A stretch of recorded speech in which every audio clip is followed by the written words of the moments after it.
pangit ng area.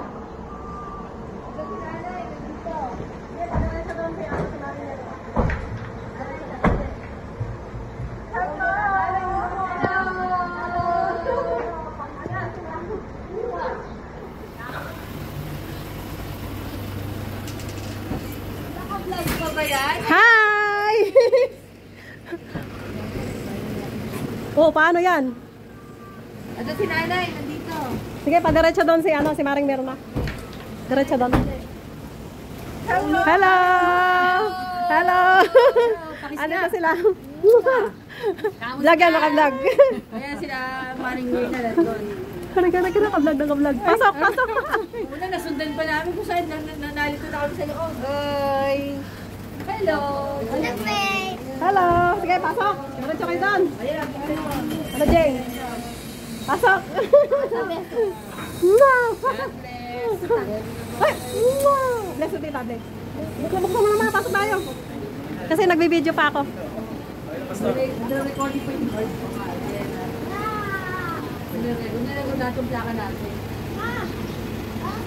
Hi! Bibidyoan ko.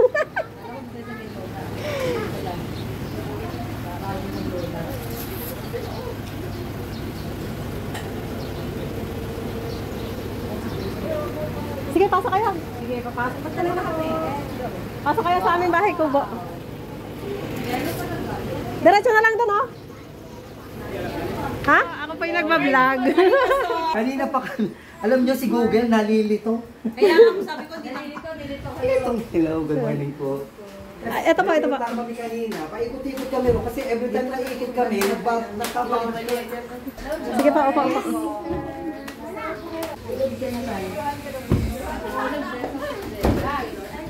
Ito yung aking kumare.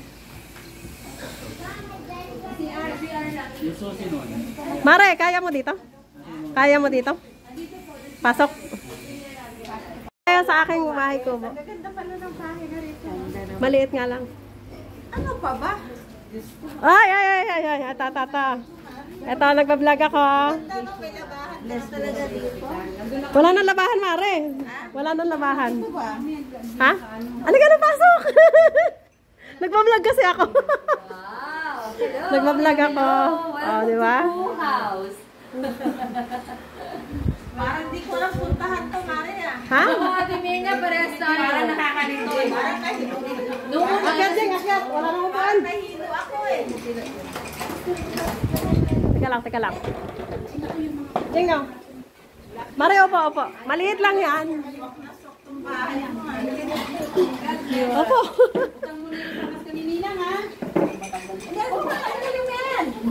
At tinanggal yung medyas, yung na lang sa batos lang. Naka ng bisita, gusto niya. Yung dalawa po, hindi. Ay, yung tatlo. Yung tatlo. Buti sinabi mo, ata hinata. Ala, diretso agad sa taas. House tour! Sige, sasabihin mo kayo. Welcome to Who's house? Uy, wala pang maraming gamit dyan. Okay lang. Wala pang gamit dyan. Meron.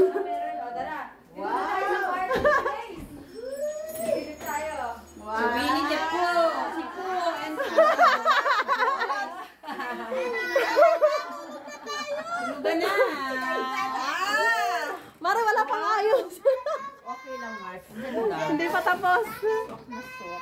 Welcome to Grace Pooh. Congrats! Congrats, Ted! Hindi ka matulog dito, oh. Yes, sir!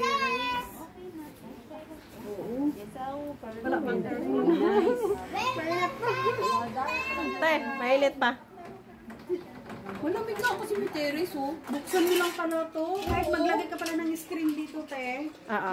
Tapos yun lang ang ano mo. Ang hangin na. Like that. O, sige, kumusta na kayo dyan? Oy, kumusta na kayo dyan? Ito, nakarating na kami sa bahay. Grace, Ganda ng bahay. thank you sa pag-ibay. Kayo puan. O, diba? Pag medyo pag nagmumuni-muni ka na. Hindi. Nag-me time ka. Mare, yung mga Winnie the Pooh ko galing yan sa amo ko. Wow, salamat sa amo ni Ate Grace na napakabait. Nagbibideo ako ha. Bahala kayo dyan. Ay, dito yung kwarto mo. Kay Joyce. Asa sa'yo? Ito. Ay, ito. Ito yung ano. Ito yung sa akin. Sa amin ni JM, kwarto. Ito kay ate niya. Wala naman kasi ako dito. Kaya siya dito. Siya lang tao dito. Lagi niyo ilalak yung pintuan niyo, JM, ha? Hoy, kinakausap ka. Lagi niyo ilalak. Mainit pa, J. Wala pang aircon. Hindi, malamig na, no? Buksan mo lang yung bintana. Ay, pinto. Bukasan pa lang.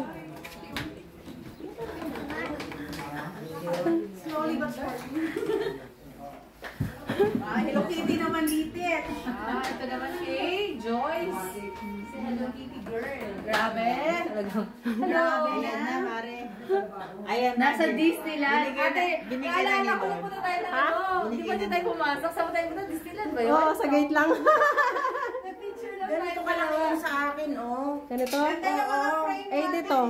80 ang size. Kaya pala nung pag-uwi, nanahimik. Walang ginawa kundi ano.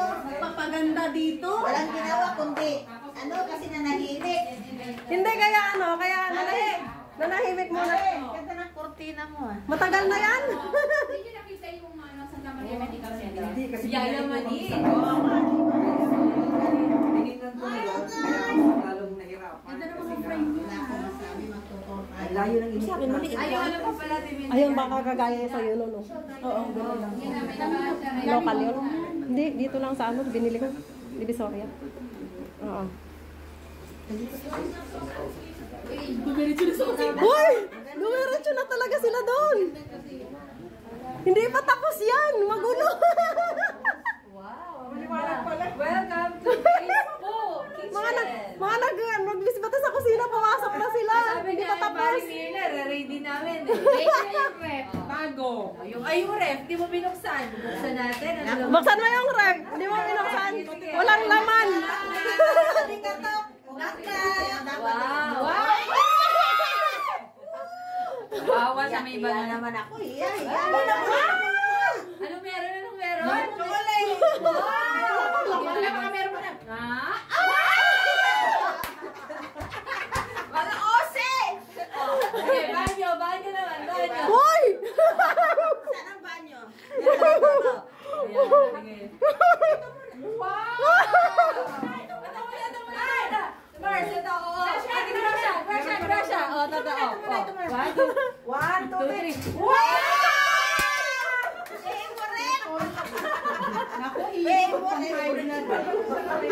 Grabe, pati plato dahil. Ay, hindi pa tapos yan. Kunwari may salamin kita naman. Hindi, nakabubad lang yung ano, paliguan para hindi laging basa. Sakto lang. Ganda. Ang galing ng Lord sa buhay mo, Gracia. Pwede mag-opisina. Pwede na mag-opisina. Tapos hindi mo nakita yon? Alin? Ay, oo. Grabe mga plates. Siyempre, andyan ako. Andyan tayo dalawa. Ay, Inuna nyo. Magulo pa. wala akong masabi. Ayos. Ayan, paupo. Ninang mo. Siyempre, mamaya, magdadrive ako dyan sa sasakyan kong bago. Sige, okay ba? Walang problema. Bago na kumain, magtimbang muna. Malalaman ko yun. Oh, nagpicture sila. Sali naman tayo. Tara,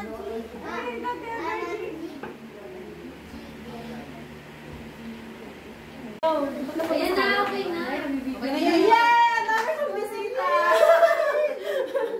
God's goodness in the life of Sister Grace and family, ano? At kita nyo yung joy na meron tayo, no? We are happy that the Lord gave them this property, magiging sasakyan na yan. So, we are here not only to dedicate, but to celebrate God's goodness in many ways. Napakaraming dapat ipagpasalamat, ano? At yan ang gagawin natin ngayong umaga. Pero hayaan nyo po muna nga po mag-exhort, ano? Akala ko kami lang ang pupunta rito. Salamat sa Panginoon at marami tayong nakarating. At nakita ko nga si Sister Grace, masaya na marami nandirito ngayong umaga na ito. Ang text po na pinili natin ngayong umaga na basahin ay makikita natin dito sa, alam ko, nawala yung aking tayo po muna tayong lahat, tayo manalangin muna. Hallelujah.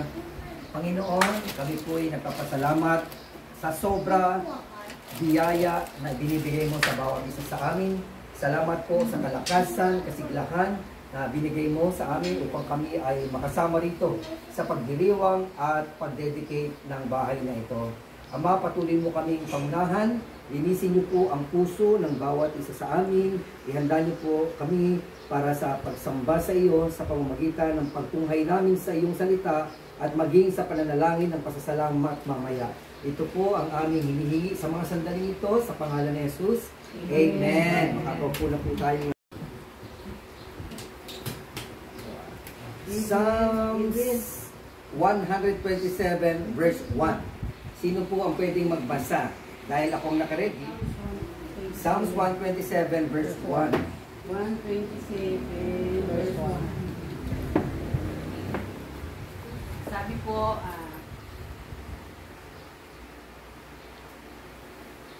a song of degrees of Solomon. Except the Lord build the house, they labor in vain that build it. Except the Lord keep the city, the watchman waketh but in vain.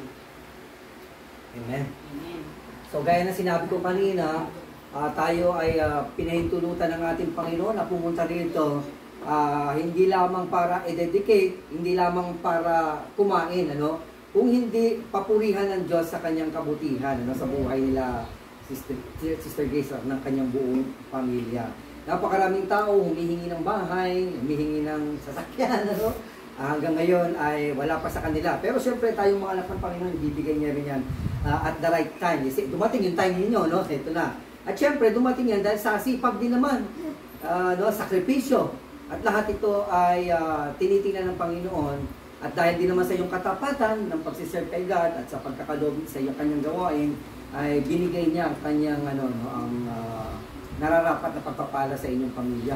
At katulad nga ng sinabi rito, na sa Psalms 127, maliban na lamang, no, na buuin ng Panginoon ang isang bahay, yung mga nagsisikap na buuin ang isang bahay o panatilihin buong isang bahay ay mawawalan ng saysay. Salamat sa Panginoon sapagkat si Lord ang nangunguna, no, sa inyong pamilya. And because of that, ito na, no, andyan ang pamilya at nandyan ang mga blessing ng ating Panginoon, spiritual and material blessings. At yun, ang pinakapunto natin dito, the Lord is with you, therefore si Lord talaga ang tumulong na ito ay may sakatuparan, no? Pangarap lang dati, hinihiling lang natin dati, pero ito na, dumating na sapagkat ito ay pinahintulutan ng Diyos.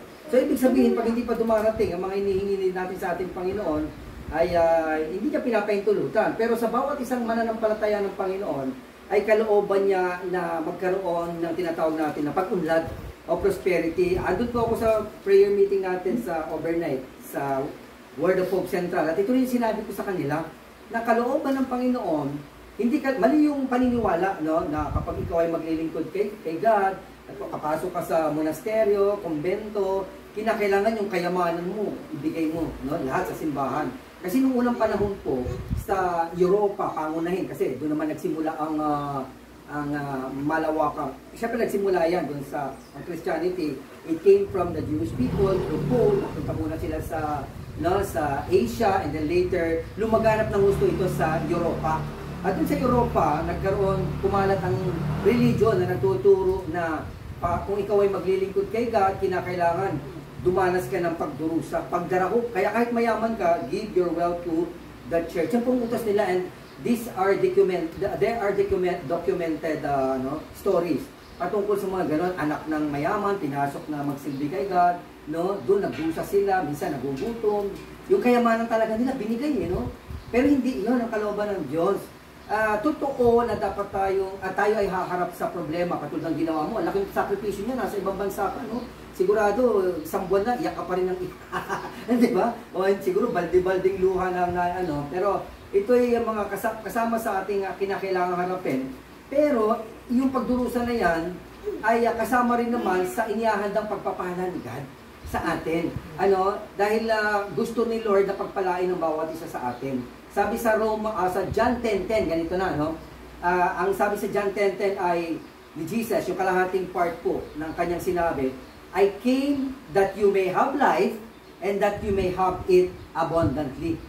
Ako ay dumating dito, bago pa yan, sa first part ng verse na yan, ganito ang sinasabi, ang magnanakaw ay dumating kung hindi magnakaw, pumatay, at manira. Pero dumating ako para magbigay ng buhay at bigyan kayo ng masaganang pamumuhay. Ito ay pangako ng Panginoon sa lahat ng tao. Pero take note po natin na ito ay pangako na kinakailangan naman tanggapin. Ano pong ibig ko sabihin? Ang pangako ng Panginoon is not applicable to everyone right away. It is ready for each person. Bawat isa atin, pwede natin tanggapin yung pangako ng Panginoon na buhay na walang hanggan. Kasi yun ang sinasabi niya, I came that you may have life and that you may have it abundantly. Ito po ay magiging available sa mga tao magsusuko sa ating Panginoon. Okay? Now, siguro yung iba sa atin dito may kayamanan na. Sa ngayon, nagtatamasa na tayo ng kayamanan. Pero, one thing is for sure, if you don't have the Lord Jesus Christ in your heart right now, if Jesus is not your Lord, ay wala pa po yung buhay na wala hanggan sa inyo. Sapagkat ayon sa salita ng Panginoon, sa 1 John 5:12, ay ganito, siya, o sino man, kahit sino man, na nasa sa kanya o nasa sa iyo, ang anak. Sino po yung anak? Si Jesus. Kasi capitalized po yan. At ang sumulat yan ay si San Juan, si Saint John. At si Saint John ay kapatid ni Jesus. Half brother niya po ito. So na-witness niya talaga ang ating Panginoon, nakasama niya. At sinasabi niya, kung sino mang tao na nasa iyo, ang anak, meron kang buhay. Ano po yung buhay na tinutukoy dito? Buhay naman yung mga sinusulatan niya. Ito po yung buhay na walang hanggan. At yun din ang sinabi ng ating Panginoon, I came that you may have life, para kayo ay magkaroon ng buhay. Ito na ngayon na nakakatakot, yung kalahati nung verse ng 1 John 5:12 ay nakakatakot po, sapagkat ganito sinasabi, ngunit, ang sino man daw, na wala sa kanya ang anak ng Diyos, ay walang buhay. Wala siyang buhay na walang hanggan. At ito ay panawagan ng ating Panginoon ngayong umagang ito, bago tayo tuluyang mag-celebrate ng goodness of God, so that everyone will also celebrate the goodness of God. It is imperative, imperative, kailangan tanggapin natin ang ating Panginoon sa ating mga puso. Because otherwise, we may have material blessings, prosperity and success, but we don't have eternal life. Unless na lang, we receive the Lord Jesus Christ in our heart. So, ngayong umagang po ito, bago po tayo tuluyang manalangin sa bahay na napakaganda nila Sister Grace, inaanyayahan ko po ang bawat isa sa atin na manalangin, tanggapin natin ang ating Panginoong Jesucristo. Now is that time. Hindi natin alam kung gaano kalakas yung susunod na bagyo. Na baka mamaya nagbabiyahe ka dyan, ay ikaw ay nakasakay sa FX, ano ba yung puso ngayon? Yung mga Grab, Yung Grab inabot sa ilalim ng malalim na lugar, nalubog. May mga ganyan. At maraming mga kababayan. He's so good to me. God answers prayer. God answers prayer.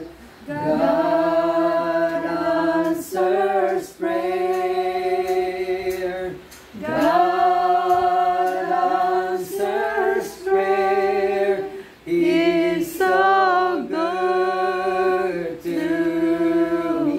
God is so good. Oh Diyos, we thank you, we worship you, ibinabalik namin sa iyo lahat ng karangalan, ng papuri, lahat ng pasasalamat ay sa iyo, O Diyos. Salamat po pinagkami, magpupuri, bawat isang miyembro ng pamilya nito magpupuri, maging ang bintana na ito, O God, ay protectionan niyo po in the mighty name of Jesus. Huwag niyo pong hayaang malagari ito ng mga magnanakaw, O God, in the powerful name of Jesus. Gawin niyo po ng mga kwartong ito ay kwarto ng pananalangin din. Yes, O God, yung anak nila, O God, I pray, before she sleeps, before she wakes up, she will worship you in spirit and in truth, Lord God. Dalayan ko rin po, Panginoon, na ilagay din ng aking kapatid ang mga salita mo sa pader na ito, Panginoon, na magpapaalala sa amin, maging sa kwarto ng Panginoon na ito, mapupuno ng pagmamahalan. O Diyos, nadalangin namin, maging ang mga bintana na yan, pintuan na ito, Lord, don't let any bad force, Panginoon, bad people, mga criminal elements na makakapasok sila sa lugar na ito. Let your protection, let your glory reign in this place. Lord, let your name be praised in this house, in the mighty name of Jesus. Yes, oh God. Yan din naman po ang kahilingan ng aking kapatid na ikaw ang maghari sa bahay na ito. Mangyari nga po yan. Maghari ka, Panginoon, sa bahay na ito. At ikaw ang patuloy na mapapulihan at maitaas. Sa pangalan ni Jesus, lahat tayo nag-agree, magsabi ng Amen! Hallelujah! Glory to the Lord.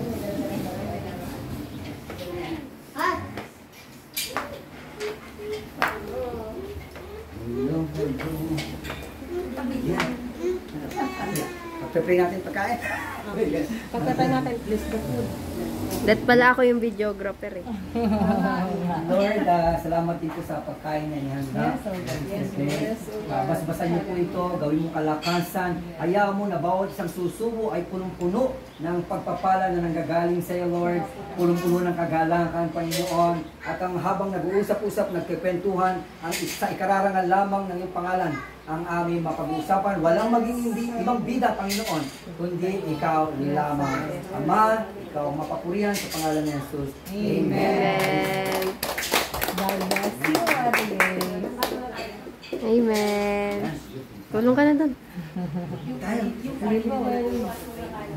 Hi guys! Ito nga pala yung aking house blessing. Yan. Namasyal ba kayo sa ano? Vegan? Oo. Wow, talaga. Kumusta naman? Yung una ka. Sunday magiging. Pare. Oh, kuha lang, kuha. Ito yung aming may birthday. Salamat sa sobra-sobrang kabutihan na binibigay mo sa iyong mga anak. At salamat din po sa sasakyan na ito, O Lord God Almighty. Tulad nga ng pagkakabigay mo ng bahay, ikaw din ang nagbigay nito kila Sister Grace. Panginoon, so sa mga sandaling ito, nais po namin i-dedicate ang sasakyan na ito. Ama, dalangin po namin na hayaan mo ang pangalan mo maluwalhati sa sasakyan na ito. Dalangin po namin, O Diyos, na magagamit ang sasakyan na ito para sa iyong kaluwalhatian. Let your name be lifted up, be glorified through this car, and be used for the expansion of your kingdom. Dalangin po ang buong pamilya na sasakay, O God, sa sasakyan na ito, na lagi sa kanilang pagsakay ay hindi itira ng init ng ulo, hindi itira ng galit, hindi itira, Panginoon, ang pagkasumbatan, hindi itira ng impatience, but I pray, God, lahat ng hawak ng sasakyan na ito, pupunuin mo ng pasensya, pag-unawa habang gamit-gamit ng sasakyan na ito. Ipagkadyan niyo po ang sasakyan na ito sa malabing na aksidente, sa pagkakabangga sa pader, sa kotse, sa mga lamang sa pader ng sa araw ito.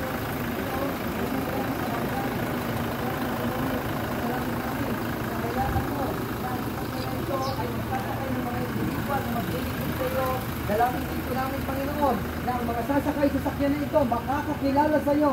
Every unbeliever na sasakay dito, mga kamag-anak nila, kaibigan nila, ay tatanggap po sa iyo. Make this car a gospel car, a good news car, O God. Hindi lamang sa pamilya nila ito gagamitin, kundi para rin sa iyong gawain, para sa iyong kalwalatian.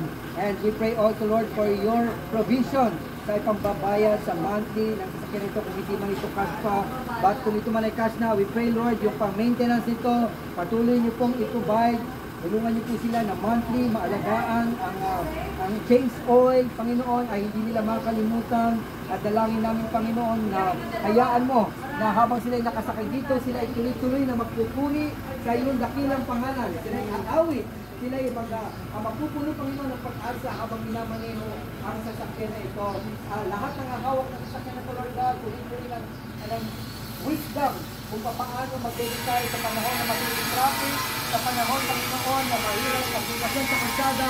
I pray for wisdom for the driver in the mighty name of Jesus. Be glorified, Lord. We dedicate this car unto you. Your protection be upon this. Your angels always surround this car. At sa panahon, Panginoon, ng na ito ay madidisgrasya, buhatin mo sa pamagitan ng iyong mga anghel. Iligtas, sangga mo, Panginoon, ang mga tatama sa sakyan ito at walang mangyayaring malagim na pangyayari. Maaaring magkakaroon ng mga sagasgas, Panginoon, mga pagkasagi. Pero Lord, ang matinding aksidente, hindi niyo po pahihintulutan na mangyayari sa sasakyan na ito sa pangalan ni Jesus. Dalangin ko rin, Panginoon, na ang driver, every time na gagamitin niya ang sasakyan na ito, magiging masunuri siya sa mga kautusan sa kalsada, yung mga laws, Panginoon, road laws, ay susundin nila at hindi magiging bad testimony sa ibang mga nagmamaneho. Lord, huwag mo hayaan na magbabiolate sila sa anumang mga regulations ng NMDA, ng mga provincial regulations, at upang ang iyong pangalan ang tuloy-tuloy na maluwalhati sa pamamagitan ng sasakyan na ito. Just bless this car, Lord. This is for you. This is from you. This is for you, God. Kaya paspasan niyo po ang bawat bahagi ng mga tarangkahan. Huwag mo hayaan na ito'y manakaw ng mga carnapper. Huwag mo hayaan, Panginoon, na mabandalize ng mga tao na hindi manira. Maging itong bahagi na ito ng makina niya, Panginoon. Stay there. Stay for a very long time of God.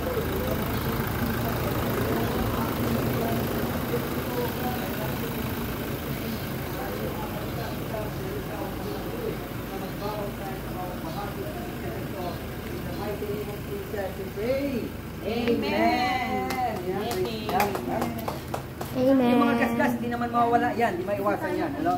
Ang mahalaga, o protection ng ating Panginoon. Yung aming sasakyan na yan, 16 years na po yan.